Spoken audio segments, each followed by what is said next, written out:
It's 5 hours into what will be known as the famous Chicago blizzard, February 1st, 2011. It is very, very windy out here. It's hard to breathe. It's really hard to breathe. You just want to bury your head down and not look out at all.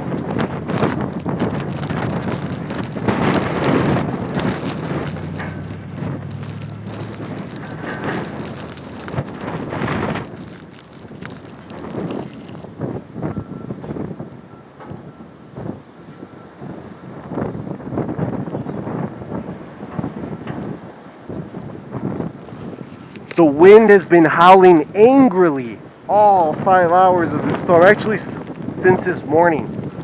Just howling angrily.